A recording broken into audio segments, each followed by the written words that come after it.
नारायण नारायण। मंगल ग्रह के बारे में सबने सुना होगा। कई बार लोग मंगल ग्रह को हनुमान जी समझ लेते हैं। हालांकि ऐसी दुविधा होना बहुत बड़ी बात नहीं है, क्योंकि दोनों बलशाली हैं, दोनों अपनी माता से अत्यधिक प्रेम करते हैं। दोनों को मंगलवार के दिन पूजा जाता है, परंतु दोनों अलग अलग हैं। जहाँ हनुमान जी साक्षात रुद्र स्वरूप हैं, यानी वो परम पिता परमात्मा के अंश हैं, वहीं मंगल देव जी को ग्रह की उपाधि दी गई है।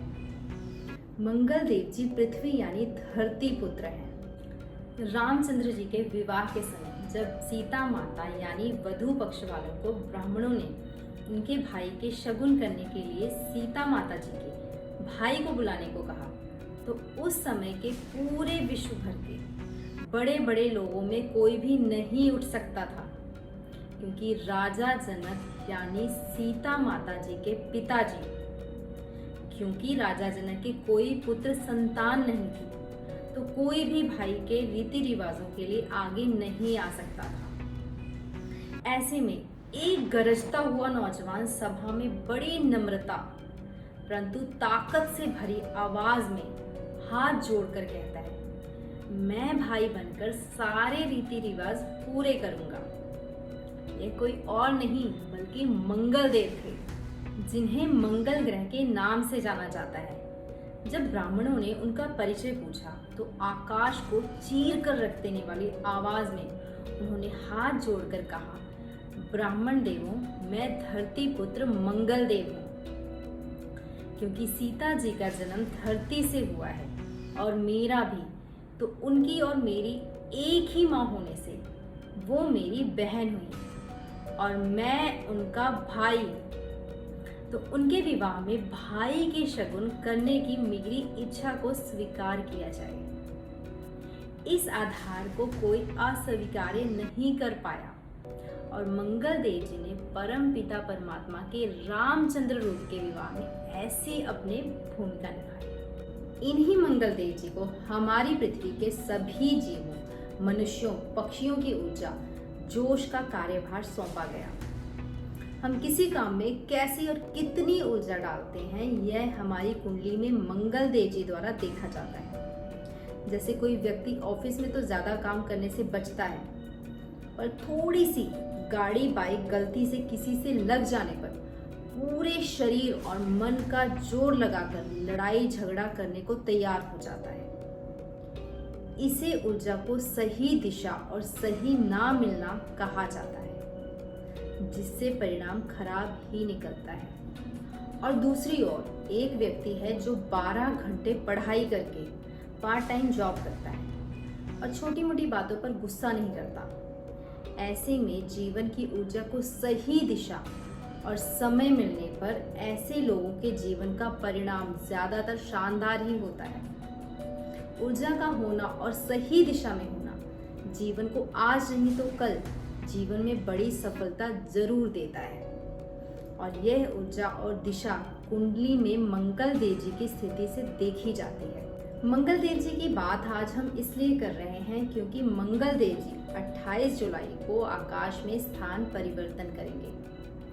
मंगल देव जी 28 जुलाई से 13 सितंबर तक कन्या राशि में रहेंगे। यहाँ रहकर उनकी दृष्टि शनि देव जी पर पड़ेगी और शनि देव जी की दृष्टि मंगल देव जी पर होगी। मंगल और शनि देव जी का दृष्टि संबंध जब आकाश में लगभग 50 दिनों के लिए बनेगा, तब जनजीवन में उग्रता बढ़ेगी। लोग आवेश में आकर काम करेंगे, जिसके परिणाम किसी के लिए अच्छे होंगे और किसी के लिए समस्याएं लेकर आएंगे।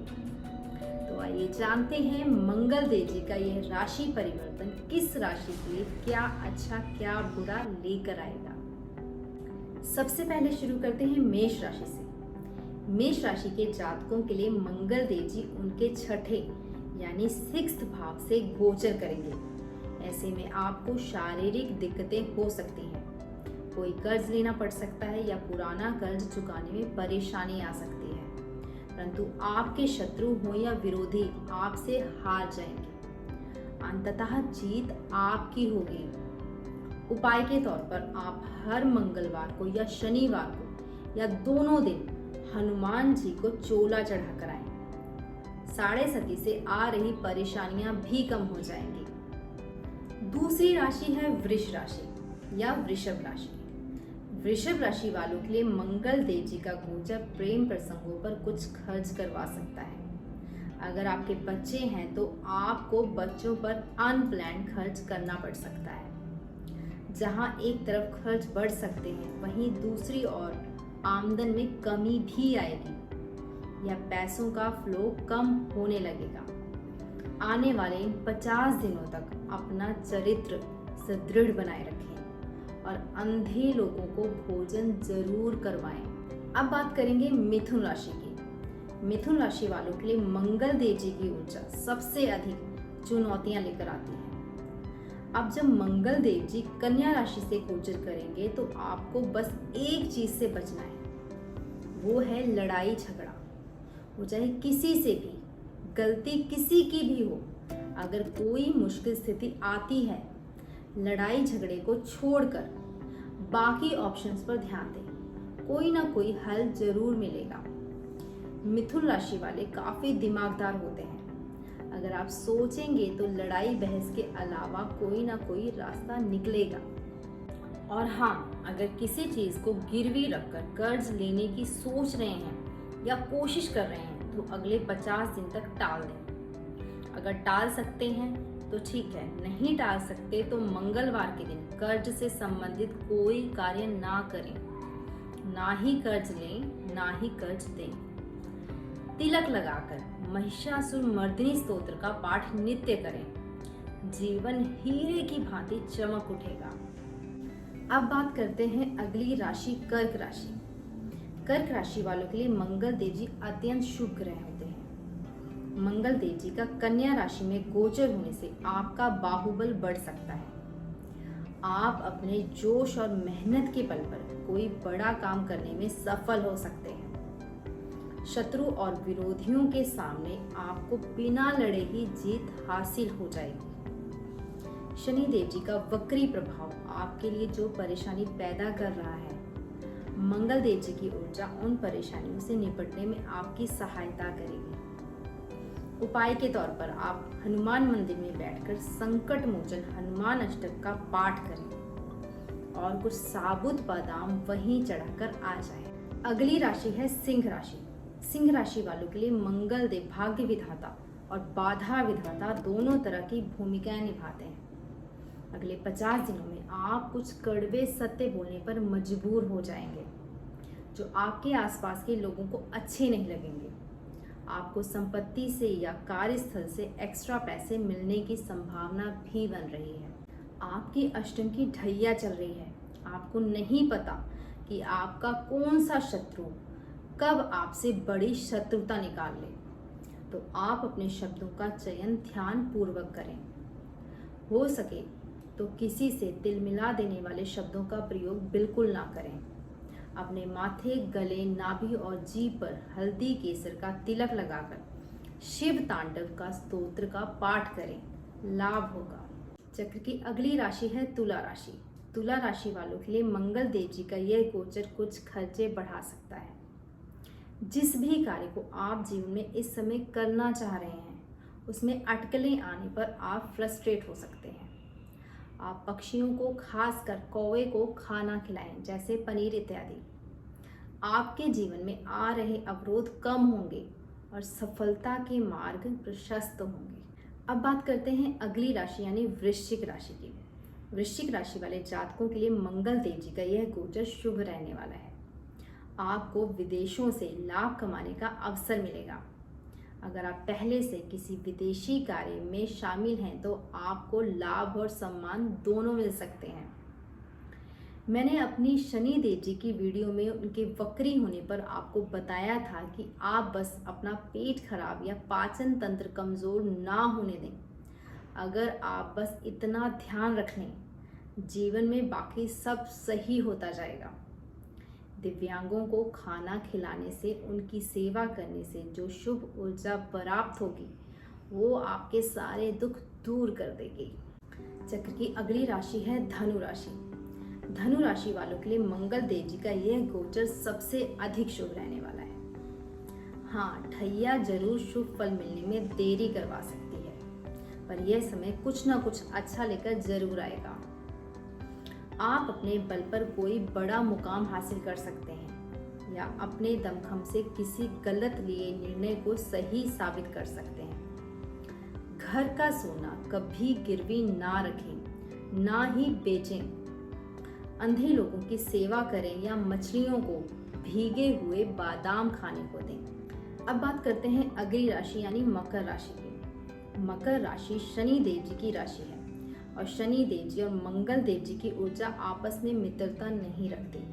फिर भी मकर राशि वालों के लिए मंगल देव जी बुरा कम, अच्छा ज्यादा करते हैं। मंगल देव जी का यह गोचर आपको धार्मिक प्रवृत्ति प्रदान करेगा। आपको धर्म या मंदिर के प्रति आस्था महसूस हो सकती है। अगर आप इन दिनों कोई अन्याय होता देखेंगे तो आप बीच बचाव में कूदने की कोशिश करेंगे। आपके लिए यह समय काफी हद तक अच्छा ही होगा। आप किसी मंदिर गुरुद्वारे की साफ सफाई में श्रम दान जरूर करें। चक्र की अगली राशि है कुंभ राशि। कुंभ राशि के लिए मंगल देव जी का गोचर काफी सावधान रहने वाला है, क्योंकि आपके अष्टम भाव से यह गोचर अचानक से कोई परेशानी खड़ी कर सकता है। एक तो आपके जन्म के चंद्रमा से राहु का गोचर, ऊपर से 7.5 और मंगल देव जी का आपके अष्टम भाव में आना, यानी मेहनत ज्यादा करनी होगी आपको और सफलता कम मिलेगी। कुंभ राशि वाले एक नहीं 2 उपाय करें। एक तो मंगलवार को किसी शमशान घाट में स्थित शिवालय में लाल मसूर की दाल रखकर आ जाएं और वहीं बैठकर रुद्राष्टकम या शिव तांडव स्तोत्र का पाठ करें। अब बात करते हैं अगली राशि जो कि चक्र की अंतिम राशि है, मीन राशि। मीन राशि वालों के लिए मंगल देव जी का यह गोचर आपको अपने जीवन साथी से अनबन करवा सकता है। आपको पैसों का लाभ भी होगा। इस दौरान आप ज्यादा इनसिक्योर फील करने की वजह से अपने आसपास वालों से ज्यादा अटेंशन चाहेंगे और ज्यादा तारीफ या प्रशंसा ना मिलने पर या आपके कार्यों की अनदेखी होने पर आपको अधिक गुस्सा आ सकता है, परंतु ऐसी भावना से बचें। समय आने पर आपके प्रयत्न खूब चर्चा में आएंगे। थोड़ा सब्र रखकर चलें। पीपल पर मीठा दूध काले तिल डालकर चढ़ाएं, लाभ होगा। मैं आशा और नारायण से प्रार्थना करती हूँ यह विश्लेषण आप सबके जीवन में सकारात्मक ऊर्जा लेकर आए।